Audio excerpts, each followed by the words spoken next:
Oke, pada hari ini materinya adalah konsep daya beda dan tingkat kesukaran butir soal. Daya beda itu adalah kemampuan soal untuk membedakan siswa kelompok tinggi dan rendah. Logikanya adalah siswa kelompok tinggi itu menjawab benar lebih banyak daripada kelompok rendah.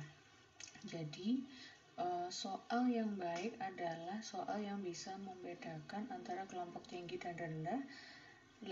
Kelompok tinggi ini seharusnya menjawab dengan benar lebih banyak daripada siswa yang ikut di kelompok rendah.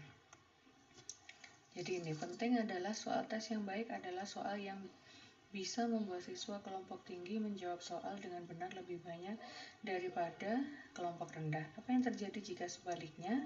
Maka soal tidak terpercaya alias tidak memiliki konsistensi internal sehingga perlu untuk direvisi.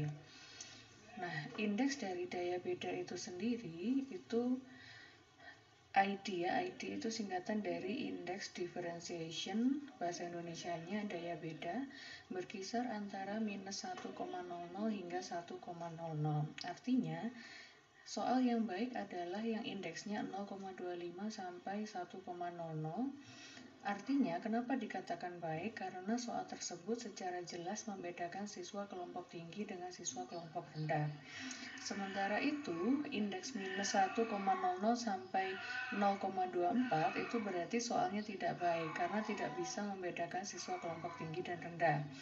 Indeks negatif artinya adalah siswa kelompok rendah itu menjawab benar lebih banyak dibandingkan dengan kelompok tinggi.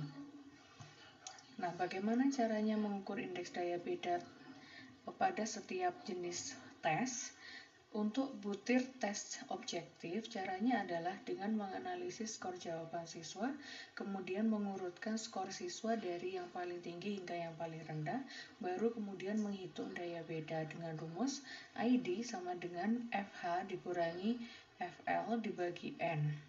Kemudian melihat indeks daya beda dan menyimpulkannya.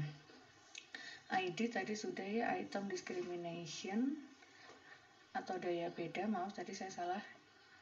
Kemudian FH adalah frekuensi high, FL frekuensi low, sementara N bedanya dengan validitas dan reliabilitas adalah N pada daya beda diartikan setengah jumlah subjek kelompok tinggi dan kelompok rendah.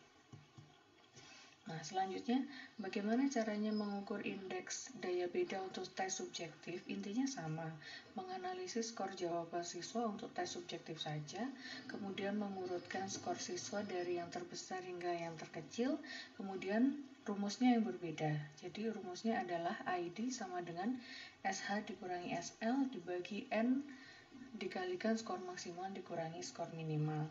Kemudian melihat indeks daya beda dan menyimpulkan. ID item discrimination atau daya beda, SH itu subjektif high atau jumlah skor betul kelompok tinggi, kebalikannya SL adalah subjektif low atau jumlah skor betul kelompok rendah. Skor maksimal adalah skor maksimal butir soal, yaitu 5 kan untuk soal subjektif, dan skor minimal adalah skor minimal butir soal atau 1. Dan N masih sama ya, sama dengan setengah jumlah subjek kelompok tinggi dan kelompok rendah. Nah, rumus untuk menghitung indeks daya beda untuk tes lisan nanti caranya juga seperti ini, dan rumus yang dipakai juga sama dengan rumus daya beda untuk tes subjektif.